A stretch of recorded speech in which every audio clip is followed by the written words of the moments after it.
ꯑꯍꯥꯟꯕ ꯃꯛꯇꯗ ꯏꯔꯝꯗꯝ ꯁꯅꯥ ꯂꯩꯕꯥꯛ ꯀꯪꯂꯩꯄꯥꯛ ꯑꯁꯤꯒꯤ ꯃꯄꯥꯟꯗ ꯑꯃꯁꯨꯡ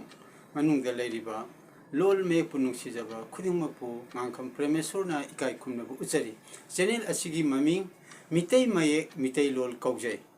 ꯆꯦꯅꯦꯜ ꯑꯁꯤꯕꯨ ꯌꯦꯡꯕꯤꯔꯤꯕ ꯈꯨꯗꯤꯡꯃꯛꯄꯨ ꯉꯥꯡꯈꯝ ꯄ꯭ꯔꯦꯃꯦꯁꯣꯔꯅ ꯏꯀꯥꯏ ꯈꯨꯝꯅꯕ ꯎꯠꯆꯔꯤ꯫ ꯉꯁꯤ ꯅꯩꯅꯒꯗꯕ ꯑꯁꯤ ꯃꯤꯇꯩꯂꯣꯟꯒꯤ ꯂꯣꯟꯆꯠꯂꯣꯟ ꯍꯥꯏꯕꯗꯤ ꯃꯤꯇꯩꯂꯣꯟꯒꯤ ꯒ꯭ꯔꯥꯃꯥꯔꯒꯤ ꯃꯇꯥꯡꯗ 35 ꯁꯨꯕ ꯃꯇꯥꯡꯅꯤ, ꯅꯥꯎꯟꯒꯤ ꯃꯇꯥꯡꯅꯤ, ꯑꯄꯥꯅꯕ ꯃꯤꯡꯇ ꯍꯥꯏꯕꯗꯤ ꯄ꯭ꯔꯣꯄꯔ ꯅꯥꯎꯟꯒꯤ ꯃꯇꯥꯡꯗ ꯅꯩꯅꯖꯒꯗꯕꯅꯤ꯫ ꯑꯗꯨꯗꯤ ꯑꯩ ꯃꯊꯪ ꯍꯥꯏꯖꯔꯛꯀꯦ꯫ ꯁꯦꯔꯤꯌꯜ ꯅꯝꯕꯔ 35 ꯃꯤꯇꯩꯂꯣꯟꯒꯤ ꯂꯣꯟꯆꯠꯂꯣꯟ ꯍꯥꯏꯕꯗꯤ ꯃꯤꯇꯩꯂꯣꯟ ꯒ꯭ꯔꯥꯃꯥꯔ꯫ ꯑꯄꯥꯅꯕ ꯃꯤꯡꯇ ꯍꯥꯏꯕꯗꯤ ꯏꯪꯂꯤꯁꯇ ꯍꯥꯏꯔꯒ ꯄ꯭ꯔꯣꯄꯔ ꯅꯥꯎꯟ꯫ ꯑꯀꯛꯅꯕ ꯃꯤ, ꯁꯥ, ꯄꯣꯠ ꯑꯃꯁꯨꯡ ꯃꯐꯝꯅꯆꯤꯡꯕ ꯈꯪꯍꯟꯕ ꯃꯃꯤꯡꯕꯨ ꯑꯄꯥꯅꯕ ꯃꯤꯡꯇ ꯀꯧꯏ꯫ ꯏꯪꯂꯤꯁꯀꯤ ꯃꯌꯦꯛꯇ ꯏꯊꯣꯛꯄ ꯃꯤꯇꯩꯂꯣꯟꯒꯤ ꯈꯣꯟꯊꯣꯛꯅꯤ꯫ ꯁꯤꯗ ꯏꯖꯔꯤꯕꯁꯤꯅ ꯑꯀꯛꯅꯕ ꯃꯤ, ꯁꯥ, ꯄꯣꯠ ꯑꯃꯁꯨꯡ ꯃꯐꯝꯅꯆꯤꯡꯕ ꯈꯪꯍꯟꯕ ꯃꯃꯤꯡꯕꯨ ꯑꯄꯥꯅꯕ ꯃꯤꯡꯇ ꯀꯧꯏ ꯍꯥꯏꯕꯗꯤ ꯏꯪꯂꯤꯁꯇ ꯍꯥꯏꯔꯒ ꯄ꯭ꯔꯣꯄꯔ ꯅꯥꯎꯟ ꯀꯧꯏ꯫ ꯈꯨꯗꯝ ꯑꯣꯏꯅ ꯍꯥꯏꯔꯕꯗ ꯑꯗꯨꯗꯤ ꯀꯔꯤꯅꯣ ꯍꯥꯏꯕꯗ ꯃꯤ ꯃꯃꯤꯡꯗ ꯕꯤꯃꯣꯜ, ꯑꯁꯥ ꯑꯣꯔ ꯑꯁꯥ꯫ ꯑꯅꯤꯁꯨꯕꯗ ꯂꯝ ꯃꯃꯤꯡꯗ ꯂꯥꯏꯈꯣꯡ, ꯎꯃꯥꯊꯦꯜ, ꯀꯃꯦꯡ, ꯀ꯭ꯋꯥꯛꯇꯥ, ꯂꯣꯏꯇꯥꯡ, ꯃꯣꯔꯦ ꯍꯥꯏꯔꯤꯕꯁꯤꯡ ꯑꯁꯦ ꯄ꯭ꯔꯣꯄꯔ ꯅꯥꯎꯟꯒꯤ ꯈꯨꯗꯝ ꯉꯥꯛꯇꯅꯤ꯫ ꯑꯗꯨꯒ ꯄꯣꯠ ꯃꯃꯤꯡꯗ ꯊꯣꯡ, ꯅꯝꯕꯣꯝꯕꯤ ꯍꯥꯏꯕꯗꯤ ꯀꯩꯅꯣ? ꯁꯤ ꯊꯣꯡ ꯑꯃꯒꯤ ꯃꯃꯤꯡꯅꯤ, ꯃꯁꯤ ꯄ꯭ꯔꯣꯄꯔ ꯅꯥꯎꯟꯅꯤ꯫ ꯑꯗꯨꯒꯤ ꯃꯊꯪꯗ ꯍꯧꯖꯤꯛ ꯍꯥꯏꯖꯔꯤꯕ ꯄ꯭ꯔꯣꯄꯔ ꯅꯥꯎꯟ ꯑꯄꯥꯅꯕ ꯃꯤꯡꯇ ꯑꯁꯦ ꯏꯪꯂꯤꯁꯇ ꯀꯗꯥꯏꯕꯨ ꯀꯧꯕꯒꯦ ꯍꯥꯏꯕꯗꯣ ꯑꯃꯨꯛ ꯍꯟꯅ ꯍꯥꯏꯖꯔꯛꯀꯦ꯫ The name of one particular person, animal, thing, and place is called apanaba mingta, proper noun. Sina Englishta karamna kawbage haibado amu irapani apanaba mingta ki mathangda khudam maming sing adi lam maming kari no dadi sidai masa haijagiba bimol, asa, asa. Lam mamingda laikhong, umathel, kameng,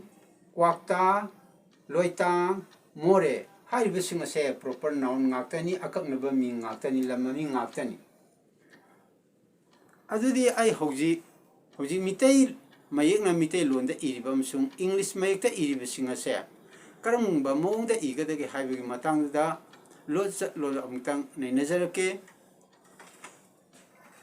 Asterisk number 1 da ba da atab hape. Ay sida apanaba haibada ba da atab hablije. Ba asida atab habliba lonsum nate khangali adana ba da atab habliba se lonsum nate khangaleba. So maru oina apanaba haibum matamda mai khonthoki tongan ba saruksinna punjeli. A pan na ba ana tongan ba khonthoki khujing amada lay aduna sida atab tablimi. Karimba atab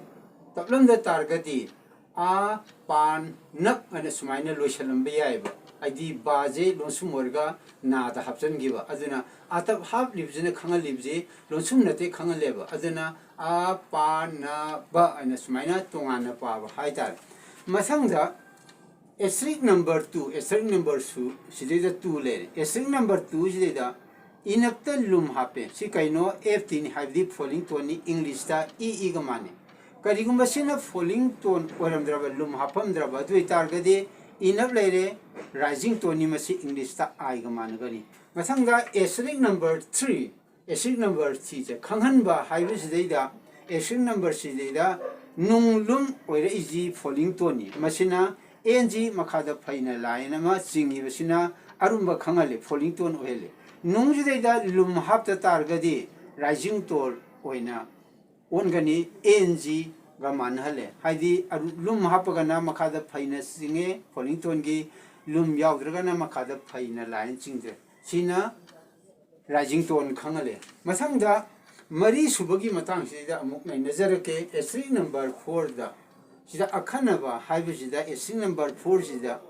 a string number 4 gi ba a upper bar means ba ata ba lonsum nate haibu sida tahale mathangda a string number 5 ta a string number 5 ti sida leire mingta haiba mingta haibu sida a ani yawi maramda hajar ke tawni ana mingta haibu sida a ani yawre sida kg matang sida kari gamane ko lonsum mane ba ming ta hai matam se ko lonsum mane gi ba hai tare ana wahai gi aroiba ase lonsum oiraba adi wahai gi aroiba ta hai matam si lonsum ne ba ming ta hai bi sidaida aroiba oiraba asi lonsum oiraba khontoki ahobadu agi khonthok oirabadi hai khontoki ahoba hai badi ming ta hai bi sidaida khonthok si gi ahoba se agi khonthok chi leba sina haijari si agi khonthok oiraba khonthok oirabadi English mayek ki mamangda a oi aduna English mayek yerpu matamda a oirakaneba mingta haibu matamda asida mingta haibu matamda kg sida ko unsung manare ana khonta haibugi khontoki ahuba sida agi khontok leba aduna sida a oiganeba aduna sumaita udana khontoki wahigi aroibada ko lonsum oiba matamda hौजिकी अहानब खुंथोकी अहोबदा ए सेन आगी खुंथोक सेन तारगदी ए ओइनबा मसिगे मतांगदी वहाई मयाम लेगरे वान थोक लेबा मसि कोन नैनजरके मसि फावबदा नैनरिबा मितै लोलगी लोनचत loan हाइबदी मितै लोलगी grammar की मतांगदा नैनजबा noun की मतांगदा हाइदी मिंगताक की मतांगदा अपानब मिंगताक proper noun असि हाइजबगा लोइनना नैनजबगा लोइनना ngasiगidi लोइजरे channel असिगी ममिंग Meetei Mayek Meitei लोल कौजै चैनल असिबु हानबा येमिबा ओरगदी चैनल असिबु लाइक तौबियु सब्सक्राइब तौबियु कमेंट कया पिबिरउ अवारपा कया हाइबिरउ लोल मयेक चाखन हनबा मतमदा पुनमक मतेंग पामिनसी ngasiगidi matang लोसिनजरगे मथंग अपलोड तौ मतमदा आइखोय मयाम पुन्ना उनमिनसी पुनमकपु काय खुनजरी